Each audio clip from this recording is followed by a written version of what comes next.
వారి విగ్రహం కేవలం ఒక సామాజిక వర్గం కాదు, అందరూ మొత్తం భారత పౌరులందరూ స్ఫూర్తి పొందుతారు. కాబట్టి తప్పకుండా ఆ ఇనిషియేటివ్ తీసుకున్నాం. వచ్చే మన గాంధీ జయంతి నాటి ఆ కార్యక్రమం పూర్తి చేయాలని మీరు ఇనిషియేటివ్ తీసుకోవాలని గిరీశన్న గారిని కోరుకున్నాం. అందరం సహకరిద్దాం. అలా అందరికీ అందరూ వ్యాపారాలు చేసుకునే వాళ్ళ చుట్టుపక్కల అందరూ సహకరించడానికి సిద్ధంగా ఉంది. ఎవరైనా ఒకరు అడుగు ముందుకు వేసి తప్పకుండా అందరూ సహకరిస్తాం.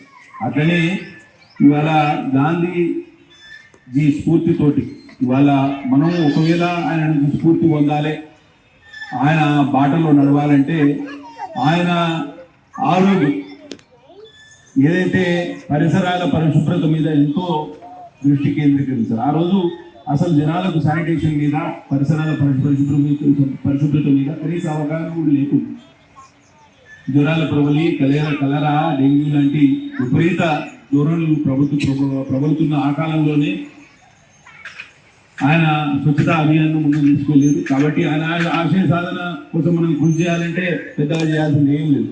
మన ఇంటి చుట్టూ ఉన్న వీధులని లేకపోతే మన ఇంటి చుట్టూ ఉన్న పరిసరాలను పరిశుభ్రంగా ఉంచుకుంటే ఆయన గుర్తు చేసుకున్నట్టు. కాబట్టి ఈ స్వచ్ఛతా అభియాన్లో అందరూ అకుంఠిత దీక్షతో పాల్పంచుకోవాలని మిమ్మల్ని అందరినీ వేడుకుంటున్నా.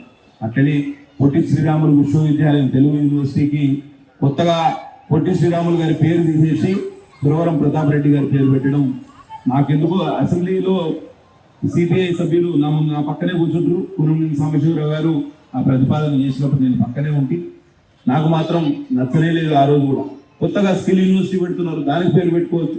ఇంకో యూనివర్సిటీ కట్టి దానికి సురవరం ప్రతాప్ రెడ్డి గారి పేరు పెట్టచ్చు. కానీ ఉన్న యూనివర్సిటీ మొత్తం ఉమ్మడి రాష్ట్రంలో నాకు తెలిసి ఒక యూనివర్సిటీకి కేవలం పొట్టి శ్రీరాములు గారి పేరున్నది కేవలం తెలుగు విశ్వవిద్యాలయానికి.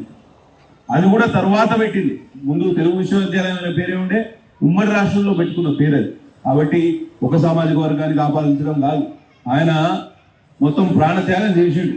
భాషా ప్రయుక్త రాష్ట్రాలు ఏర్పాటు చేయాలి, మద్రాసులా ఉండి తెలుగు వారందరినీ సంఘటితపరిచి ఆయన భాషా ప్రయుక్త రాష్ట్రమైన ఈ ఆంధ్రప్రదేశ్ రాష్ట్రానికి బీజం పోసిండు. ఆ రోజు మద్రాసు ప్రెసిడెన్సీలో ఉన్న ప్రాంతాలు, సర్కారు పరిధిలో ఉన్న ప్రాంతాలు, నైజాంలో ఉన్న ప్రాంతాలన్నీ కలిపి ఉమ్మడి రాష్ట్రంగా ఏర్పరచడం కోసం ఆయన ప్రాణత్యాగం చేసింది. కాబట్టి తప్పకుండా ప్రభుత్వం ముఖ్యమంత్రి గారికి స్పెసిఫిక్గా ఈ విషయంలో మేము వినతిపత్రం ఇస్తాం. పార్టీలకు అతీతంగా ప్రాబ్లం కూడా అవుతుంది. గతంలో ఇచ్చిన సర్టిఫికేట్లు అన్నీ మళ్ళీ తీసుకొచ్చి కొత్త సర్టిఫికేట్లు ఇవ్వాలి, పేరు మార్చి.